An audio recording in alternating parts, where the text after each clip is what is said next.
बहुत बहुत स्वागत है महमूद मदनी साहब आपका। आप एक ऐसे संगठन के नुमाइंदे हैं, महासचिव हैं, शुक्रिया। पूर्व राज्यसभा सांसद हैं आप। राज्यसभा में हमने आपकी तकरीरें सुनी हैं और अक्सर जब हम पार्लियामेंट कवरेज के दौरान आपसे मिलते थे तो आपको देखकर ये एहसास होता था कि माइनॉरिटी की तरक्की को लेकर आप कितने कंसर्न हैं। मैं आपसे जानना चाहता हूं कि आज के हालात में जब हम कोरोना को कह रहे हैं कि धर्म युद्ध नहीं है, किसी धर्म के साथ इसकी लड़ाई नहीं है, बल्कि ये वर्ल्ड वॉर है, विश्व युद्ध है, जहां पर दुश्मन आपका अदृश्य है, आप देख नहीं सकते। मदनी साहब, क्या संदेश देना चाहेंगे उन लोगों को जो इस वक्त ये समझने में नाकाम रहे हैं?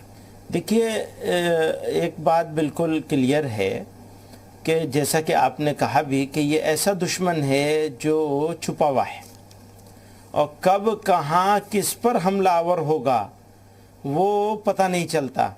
और फौरन ये नहीं है कि नहीं पता चलता, बल्कि ऐसी सूरत है कि आप जनाब हो गया आपके ऊपर हमलावर और 15 दिन गुजर गए, आपको पता भी नहीं चला। समय गुजरने के बाद पता चलेगा और पता चलेगा तब तक हम कितने लोगों को नुकसान पहुंचा चुके होंगे। जो बहुत बहादुर बनते हैं, मैं उन लोगों से कहना चाहता हूं, भाई तुम अपने लिए तो बहादुरी कर रहे हो, लेकिन अपनी फैमिली को, अपने चाहने वालों को, अपने चहीतों को क्यों खतरे में डाल रहे हो? तो बिल्कुल दो टूक कहना चाहता हूं मैं ये कि ये मौका है होशियारी दिखाने का। होशियारी है सब्र में।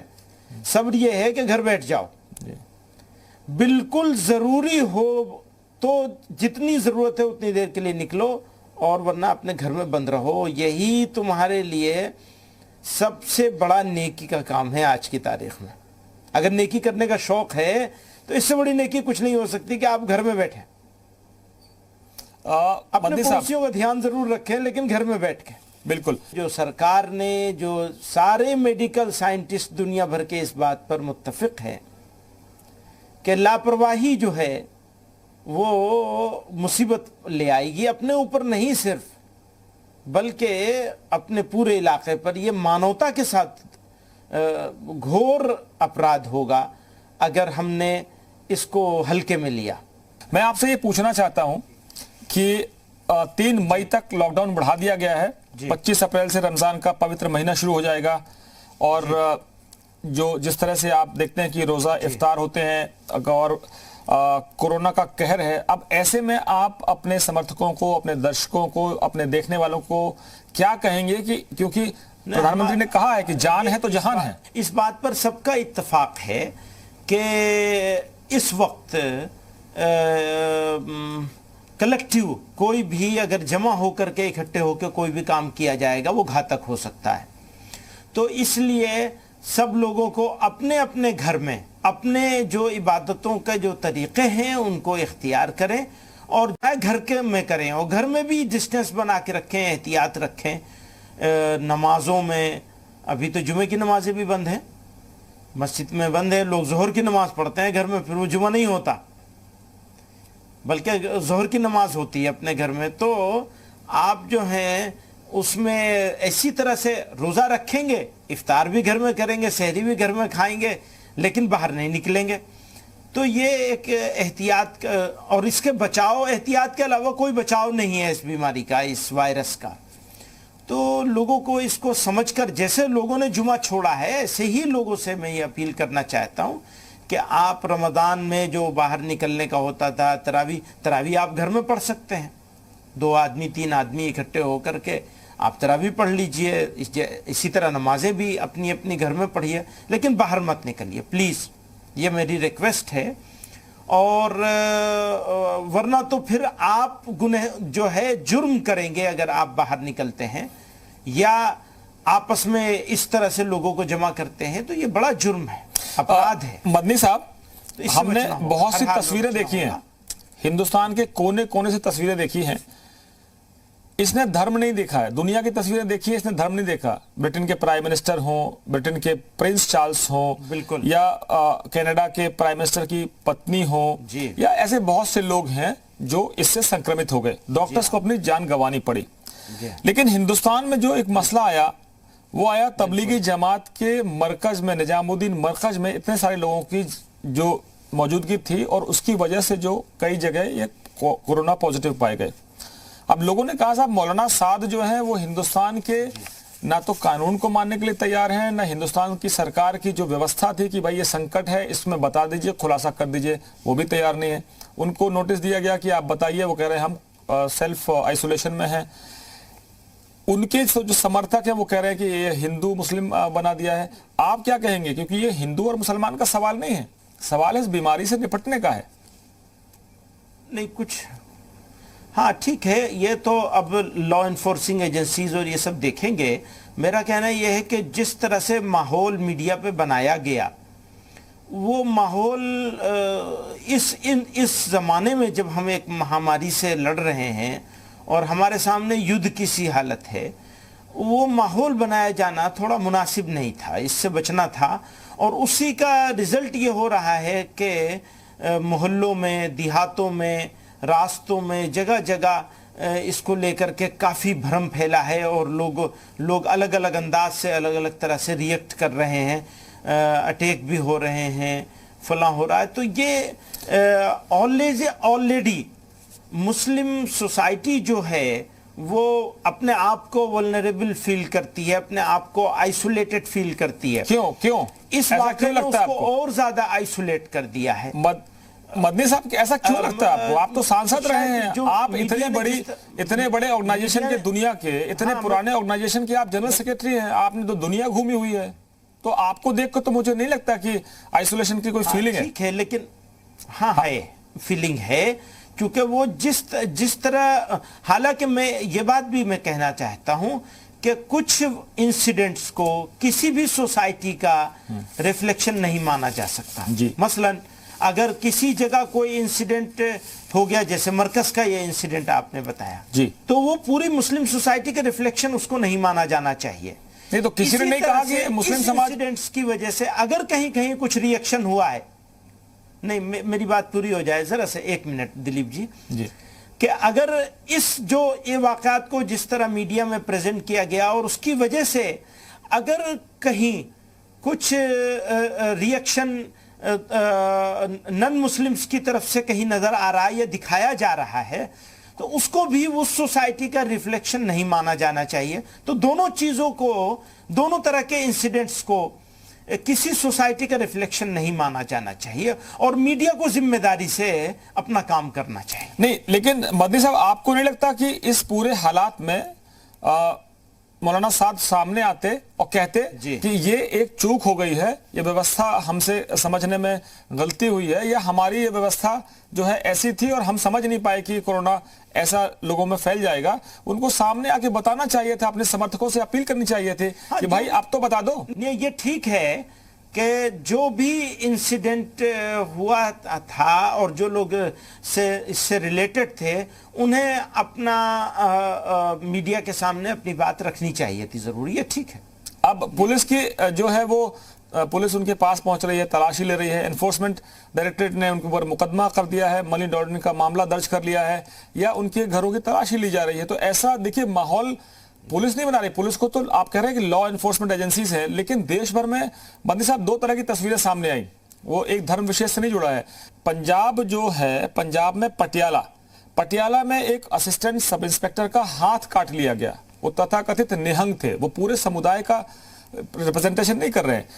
इंदौर में डॉक्टरों पर पत्थर फेंके गए, तो फिर इसके बदले में जो समाज के लोग जिम्मेदार नहीं भी थे, उन्होंने अपनी जिम्मेदारी समझते हुए अखबार में विज्ञापन देकर माफी मांगी और कहा कि हमारी कौम के कुछ लोगों ने गलती की है, हम शर्मिंदा हैं।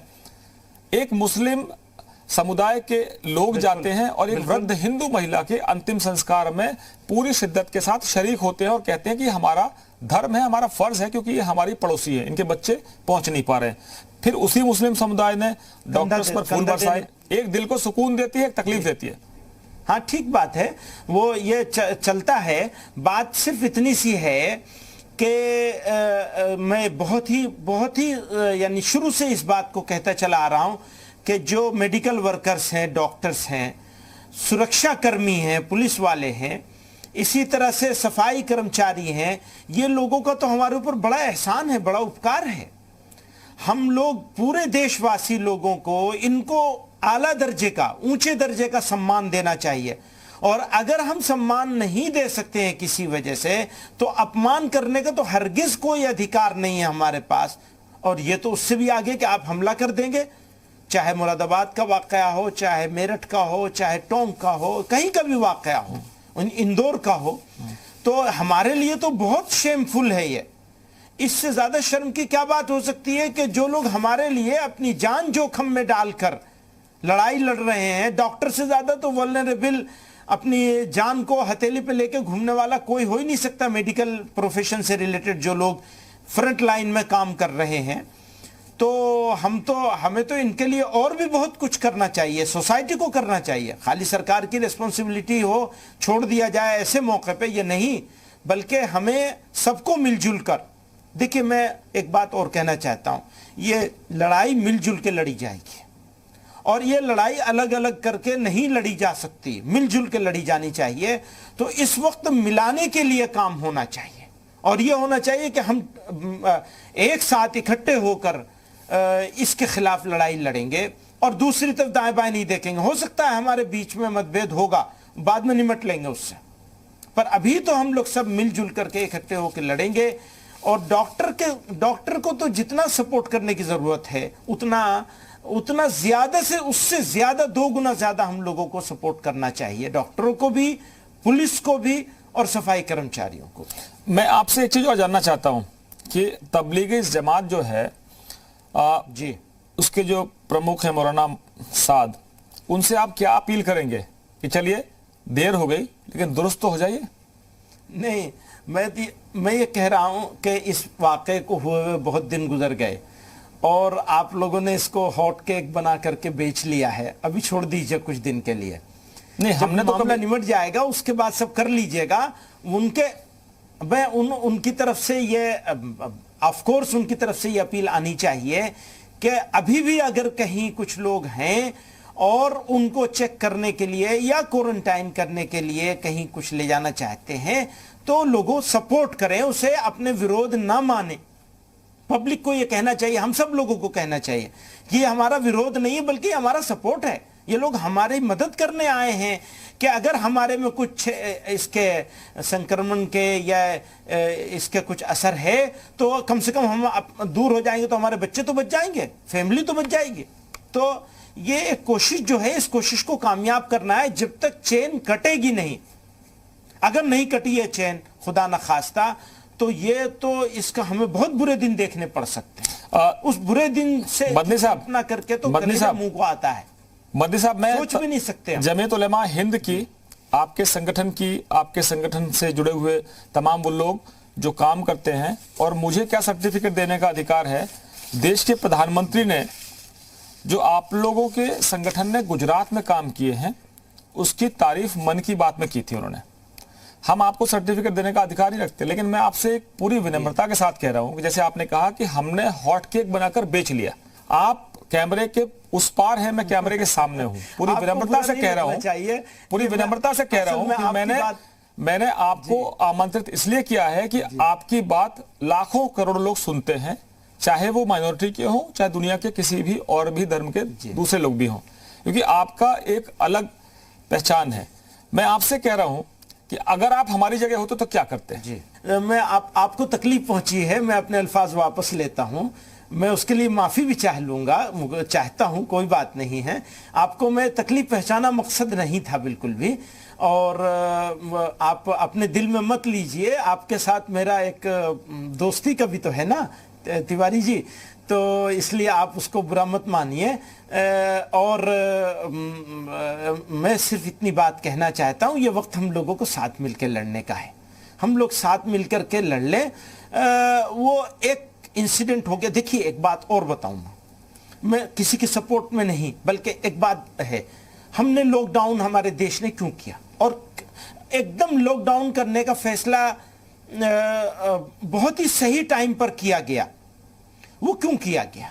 चेन तोड़ने के लिए, आइडेंटिफाई करने के लिए, लोगों को बचाने के लिए आपने लॉकडाउन किया। एक शानदार कदम था। उसके लिए सरकार को, प्राइम मिनिस्टर को, कैबिनेट को, सबको जितनी बधाई दी जाए, वो शुक्रिया अदा किया जाए, बधाई से ज्यादा शुक्रिया दिल से अदा किया जाए, वो कम है। उसके बाद तबलीगी जमात के सेंटर से और सेंटर से जुड़े हुए 25,000 से के करीब, पता नहीं फिगर आप ही लोगों से पता चली है, हो सकता है ऊपर नीचे हो कुछ, लोगों को क्वारंटाइन किया गया। ये सारी जो एक्सरसाइज हुई है, ये एक्सरसाइज होने का भी हमको, हमारी कम्युनिटी को और देश को, तीनों को फायदा हुआ। अगर किसी वजह से लॉकडाउन ना होता तो इसका पता भी नहीं चलता जी। तो हम कामयाब हो गए, यानी मेरा देश, देश की सरकार कामयाब हो गए, हम नाकाम नहीं हुए हैं।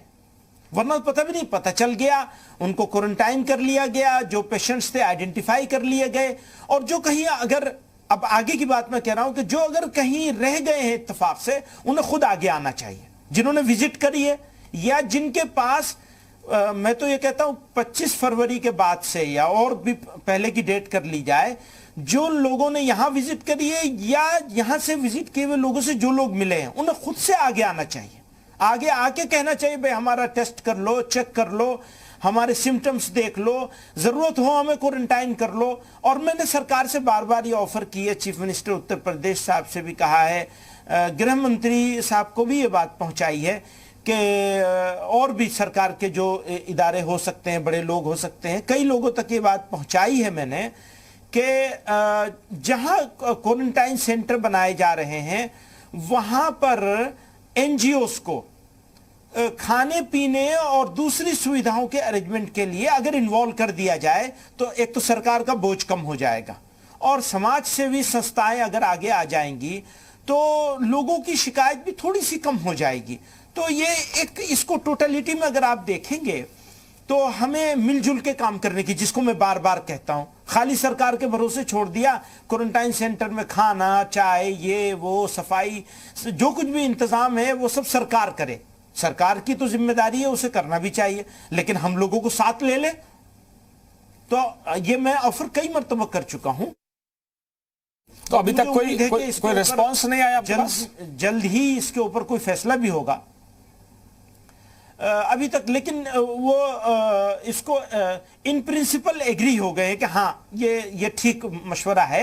अब उसमें क्या होगा कि जो मेडिकल गाइडलाइन है उनको तो तोड़ नहीं सकती ना सरकार, वरना तो और दूसरे सवाल खड़े हो जाएंगे। तो वो देख रहे हैं कि गाइडलाइन को भी टूटने न दिया जाए और कैसे जोड़ लिया जाए समाज सेवी संस्थाओं को।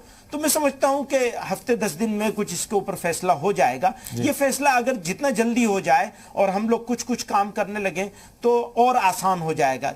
एक और मेरा सुझाव है जी, वो ये है कि जहां इंफॉर्मेशन मिलती है और पुलिस मेडिकल ऑफिसर्स को, डॉक्टर्स को लेकर पहुंचते हैं, तो वहां के जो लोकल रिलीजियस लीडर्स हैं और सोशल लीडर्स हैं, पॉलिटिकल नहीं, रिलीजियस और सोशल लीडर्स हैं या वर्कर्स हैं, उनको कॉन्फिडेंस में लिया जाए और उनको साथ लेकर या उनको भेजकर उनकी मदद से ये काम किया जाए, तो अफवाह फैलाने वालों को मौका नहीं मिलेगा। बहुत तरह तरह की अफवाहें चलाई जा रही हैं, वो इंजेक्शन लगा के तुम्हें कोरोना दे देंगे, तुम्हें ये कर देंगे, तुम्हें वो कर देंगे। लोग डर जाते हैं और डर के रिएक्ट कर देते हैं, जिहालत में या नादानी में या अफवाहों में आकर। तो इसको भी अगर कर लिया जाए कि डिस्ट्रिक्ट, बहुत जगह डिस्ट्रिक्ट एडमिनिस्ट्रेशन ने ऑलरेडी किया है ये और कामयाब हुआ है। अब देखिए ये 3-4 इंसिडेंट हुए हैं पुलिस पर हमले करने के, लेकिन 700 से ज्यादा जगहों पर पुलिस ने लोगों को क्वारंटाइन करके ले गए हैं, कभी दिन में और कभी रात में। वो अच्छे से लोग चले गए। हो सकता है जबानी किसी ने कहा भी होगा, भाई ऐसा भी मेरे पास है कि रात में पहुंचे पुलिस वाले, लोगों ने कहा ये औरतें बच्चे बताइए कैसे जाएंगे रात में। पुलिस वालों ने कहा अच्छी बात है, आप सो जाइए, हम सुबह आएंगे।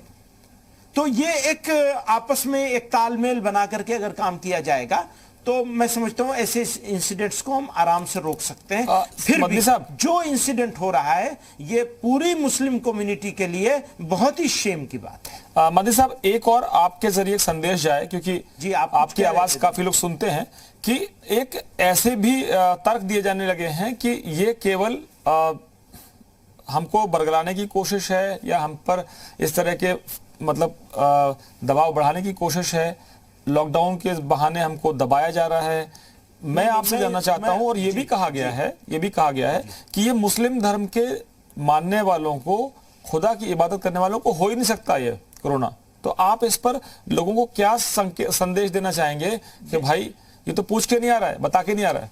तो ये बहुत साफ है, और इस पर इस देश के सारे उलमा, हर स्कूल ऑफ थॉट के, हर सेक्ट के उलमा इस बात पर मुत्तफिक हैं, एक ग्राउंड पर हैं, और वो सब मिलकर के ये अपील कर रहे हैं जोर से सबसे कि देखिए, आपको एहतियात करनी लाजिम है। खुदा ने एक निज़ाम बनाया है, उस निज़ाम से बाहर जो निकलेगा वो उसका अंजाम, उसको तकलीफ उठानी पड़ेगी। तो उस निज़ाम के, उस सिस्टम के अंदर रहना है। सिस्टम यह है कि इस वक्त इस बीमारी से बचना ज़रूरी है, और बचने के लिए एक दूसरे से दूर रहना ज़रूरी है। तो ये ज़रूरी चीज़ है, इसको करना पड़ेगा। हमारी मस्जिद की जमातें सस्पेंड हैं ऑलरेडी, लाखों मस्जिदें हैं जहां न जुमा हो रहा है न जमात की नमाज हो रही है। तो ये इसको बाकी रखा जाए, रमज़ान में भी बाकी रखा जाए, और इबादतें आप अपने घरों में करिए। अल्लाह ताला तो हर जगह मौजूद है, वो देखने सुनने वाला है। ये भी कहता हूं, आप कोई भी नेकी का काम करने के लिए अगर इस बैरियर को तोड़ेंगे तो आप नेकी नहीं करेंगे, गुनाह करेंगे, जुर्म करेंगे, और ऐसा जुर्म जो काबिल माफी नहीं है। आप दूसरे को तकलीफ में मुब्तला कर रहे हैं, महमूद मदनी साहब मुसीबत में डाल रहे हैं, जान खतरे में डाल रहे हैं लोगों की। आपकी तो, आपके संगठन की तो प्रधानमंत्री तारीफ करते हैं, और तबलीगी जमात जो संगठन है जिसका अपना एक काम करने का तरीका है, और अगर आप इसको व्यक्तिगत न लें और आप ये ना सोचें कि हम कोई इसको धर्म के खांचे में बांट रहे हैं, या उनको हम कोई अपनी तरफ से हमने सजा सुना दी है, या हम कानून है, या हम जज हैं, या हम अदालत हैं। आपकी तरफ से, आपके संगठन की तरफ से कभी कोई बातचीत उनसे हो पाई है? क्योंकि सुप्रीम कोर्ट में भी पिटीशन फाइल की गई थी, कहा गया था कि मीडिया उनकी इमेज को या इस संगठन को ऐसे पेश कर रहा है, उनकी बदनामी कर रहा है। लेकिन सुप्रीम कोर्ट ने अपने जो ऑब्जर्वेशन थे वो आपके सामने है, आपके पास होंगे, सब लोग जानते हैं। आप क्या इस पर टिप्पणी करना चाहेंगे कि ये मसला ना तो किसी धर्म विशेष से लड़ाई का है, न किसी ने आपको कभी तो कोई, आज तक तो हम लोगों ने मीडिया में कभी तबलीगी जमात और मरकज के बारे में, मौलाना साहब के बारे में हमने कभी कोई जिक्र नहीं किया था, ना उनको कोई हम इस तरीके से पेश कर रहे थे कि उन्होंने कोरोना लाके पूरे हिंदुस्तान में फैलाया है। लेकिन कुछ चीजें हैं जो प्रोटोकॉल को, एसओपीज को आपको फॉलो करना पड़ेगा। तो आपके संगठन से उनके नजदीकी संबंध है। मैं ये नहीं कहूंगा कि आप लोग जिम्मेदार हैं इसके लिए, गलती जिसकी है वो जिम्मेदारी लेगा। लेकिन अब आप क्या कहेंगे कि आपको लगता है कि वाकई अदालत से ही संरक्षण मिलना चाहिए, या देश का कानून जो कह रहा है, समाज कह रहा है, सरकार कह रही है, उसको सुन ले मौलाना साहब? हाँ, सुनना चाहिए बिल्कुल। समाज और देश, देखिए, कोई भी, किसी भी सोसाइटी में रहने वाले लोग अगर अपने आप को समाज से और देश से और देश के कानून से ऊपर समझेंगे तो ये कैसे चलेगा? ये तो हो ही नहीं सकता। ये इस्लामी तालीमात के भी खिलाफ है, और खुद उनकी ऑर्गेनाइजेशन का जो एक बुनियादी उसूल है कि कानून के मुताबिक चलना है, काम को कानून के दायरे में रहकर, कानून ने जो लिमिट तय करी उस लिमिट के अंदर रह करके करना है। ये उनके ऑर्गेनाइजेशन का यानी सिद्धांतों में से, मूल सिद्धांत है, बेसिक प्रिंसिपल्स में से है कि आपको कानून नहीं तोड़ना है और कानून के अंदर रहना है। तो वो कैसे वो ऊपर हो सकते हैं? कोई ऊपर नहीं हो सकता, और कानून को अपना काम करना चाहिए, करेगा कानून अपना। तो आप पहल करेंगे? खुद से मानना चाहिए, आप पहल करेंगे? और सोसाइटी के लिए रहमत होना चाहिए, जहमत नहीं होना चाहिए किसी को। मदनी साहब, आप पहल करेंगे, उनको समझाएंगे, उनसे कोशिश करेंगे कि भाई आप समझ लो, अभी बहुत ज्यादा देर नहीं हुई है, आपको समझना पड़ेगा, क्योंकि इससे कौम की बदनामी होती है। मैं तो बहुत छोटा सा आदमी हूं। अरे आप बहुत बड़े आदमी हैं। बहरहाल सभी लोग समझा रहे हैं, लोग कह रहे हैं, और वो समझना चाहिए। जी नहीं, मैं बड़ा आदमी नहीं हूं। ये तो आपका बड़प्पन है तिवारी जी, ये तो आपका बड़प्पन है। तो मैंने अपने आप मेरे जुमले से आपको कष्ट हुआ है, तकलीफ पहुंची है। मैं नहीं, इसको मैं व्यक्तिगत नहीं मान रहा हूं। देखिए, आपका पूरा अधिकार है मदनी साहब, आप मेरे बहुत पुराने मित्र हैं और आपका पूरा अधिकार है, मैं आपका सम्मान करता हूं, क्योंकि आपको देश की एक बड़ी आबादी का, एक बड़े धर्म का, आपको अपना उनका पक्ष रखने का अधिकार है, आपको अपना पक्ष रखने का अधिकार है। इस तरह के शब्द आते जाते रहते हैं और मैं उसको पूरी विनम्रता के साथ स्वीकार करता हूं, क्योंकि ऐसे में हम एक दूसरे को जानते हैं, हम एक दूसरे की तारीफ कर सकते हैं तो बुराई भी कर सकते हैं, कोई बात नहीं। निंदक निरे राखिए आंगन कुटी छवाए, बिन पानी बिन साबुना निर्बल करे सुहाए। हम तो आपके साथ हैं। बुराई नहीं करना चाहता मैं, नहीं जी, शुक्रिया जी तिवारी जी, बहुत शुक्रिया, बहुत बहुत। जब भी आप हमको बुलाएंगे, आप देखिए आपने उसको बद्री साहब, जब भी हम आपको बुलाएंगे हम दौड़े चले आएंगे और हम हिंदुस्तान को बताएंगे कि यहाँ जमीयत उलमा हिंद है जो इस तरह के काम करता है। गुजरात में कितने सारे आपने सोसाइटी के हित में काम किए हैं, और देश के वजीर आला जो हैं, वजीर आजम जो हैं, वो अगर ये कहें मन की बात में, अपने मन की बात में आपकी तारीफ कर रहे हैं, तो ये तो हिंदुस्तान के लिए अच्छी बात है और आपके लिए भी अच्छी बात है।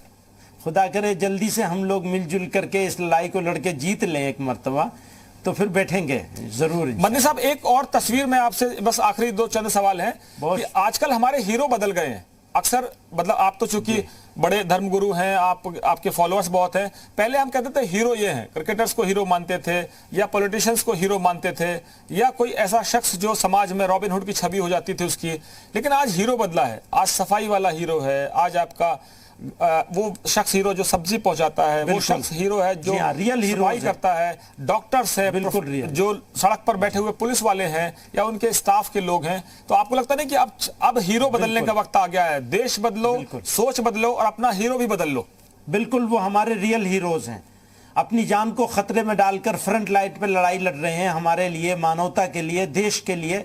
तो हमारा हम कितना भी उनका शुक्रिया अदा करें कम है, वो रियल हीरोज हैं, बिल्कुल ये मानना पड़ेगा। और हमें उनके साथ खड़ा होना चाहिए, यानी हम उनके साथ हैं, उनको दिखना चाहिए, उनको एहसास होना चाहिए कि देश उनका आभारी है, उनका शुक्रगुजार है, सब लोग।